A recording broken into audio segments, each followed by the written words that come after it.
नमस्कार, स्वागत आहे तुमचं आम्ही सातारकर किचनमध्ये।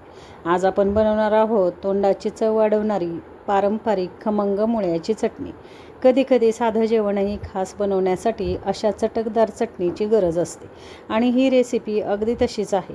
भाकरी, पोळी, वरण, भात किंवा पराठ्यासोबत ही चटणी अप्रतिम लागते। घरच्या अगदी कमी साहित्यामध्ये झटपट तयार होणारी ही चटणी चवीला इतकी मस्त लागते की एकदा केली की पुन्हा पुन्हा बनवाल। पारंपरिक पद्धतीने बनवल्यामुळे गावाकडच्या अस्सल चवीची आनंदही मिळणार आहे। म्हणून व्हिडिओ शेवटपर्यंत नक्की बघा आणि रेसिपी आवडली तर लाईक, शेअर आणि आपल्या चॅनलला सबस्क्राईब करायला विसरू नका।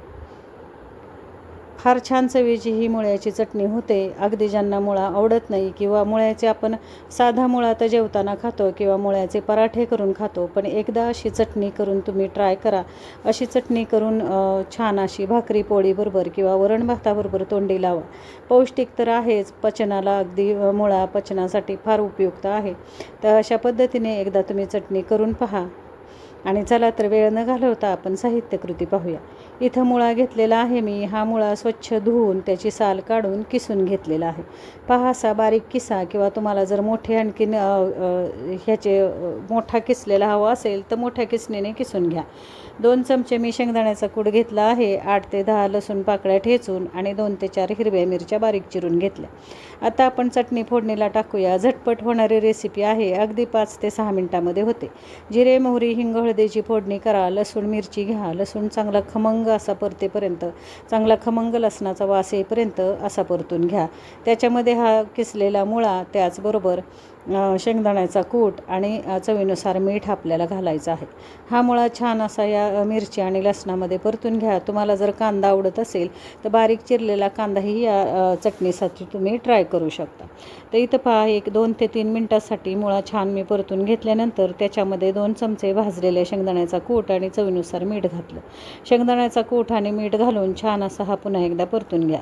तुम्हाला जर शेंगदाण्याचा कूट चालत नसेल तर इथं तीळ चांगले भाजा आणि तिळाचा कूट घेतला तरी ही चटणी खमंग छान चवदार होते। तर इथं पहा, 1-2 ते 3 मिनिटांसाठी मी परतून घेतली आणि आता झाकण ठेवूया। झाकण ठेवून मंद गॅसवरती ही चटणी आपल्याला 5 मिनिटं वाफ येऊन द्यायची आहे। अगदी एका वाफेमध्ये हा मुळा छान असा शिजला जातो आणि चवीलाही फार छान लागतो। मी सांगितल्याप्रमाणे जर तुम्हाला मुळा कोणाला घरामध्ये कोणी खात नसेल, आवडत नसेल तर त्यांच्यासाठी चटणी हा एक छान पर्याय आहे।